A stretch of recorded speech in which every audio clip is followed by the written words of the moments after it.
Chers élèves, bonjour et bienvenue à notre séquence de cours d'aujourd'hui. Nous allons voir une leçon de grammaire qui a pour titre l'analyse logique.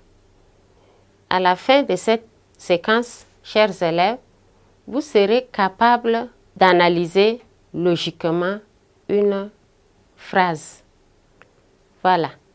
Donc, maintenant, si vous êtes déjà muni d'un cahier et d'un stylo, soyez attentifs pour la lecture du texte. Texte. Les présidents des différentes commissions préparent cette fête qui pointe à l'horizon. Les populations, balais à la main, ont nettoyé les moindres ordures et partout une propriété parfaite a été obtenue. Je reprends le texte. Les présidents de différentes commissions préparent cette fête qui pointe à l'horizon. Les populations, balais à la main, ont nettoyé les moindres ordures et partout une propriété parfaite a été obtenue. Voilà, nous disons en titre que notre leçon est axée sur l'analyse logique. Nous allons essayer d'analyser logiquement les phrases de ce texte. Pour ce faire, relevons d'abord les verbes conjugués. Combien de verbes conjugués a-t-on dans ce texte? Si nous voyons bien, nous avons 4 verbes.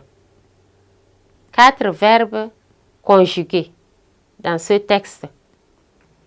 Donc, si nous avons 4 verbes conjugués, ça veut dire que nous avons également 4 propositions.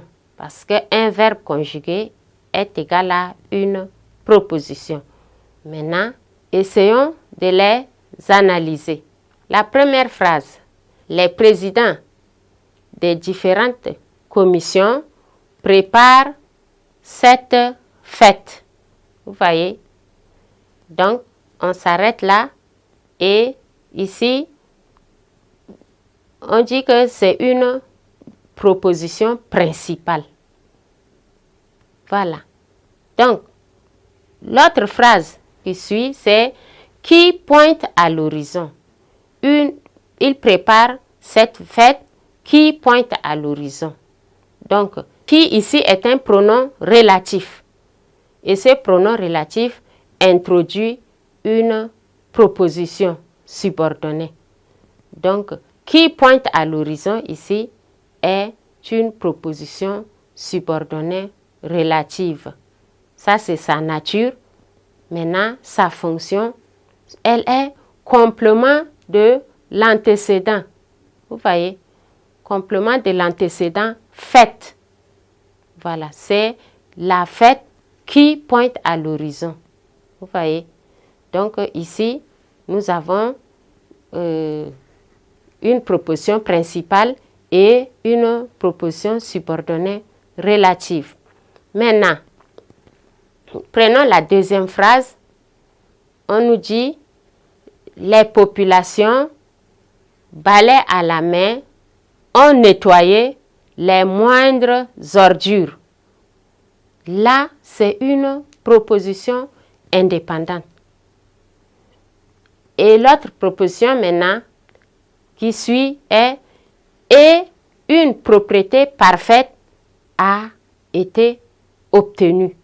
Voyez, et, il y a et. Donc, le et ici est une conjonction de coordination.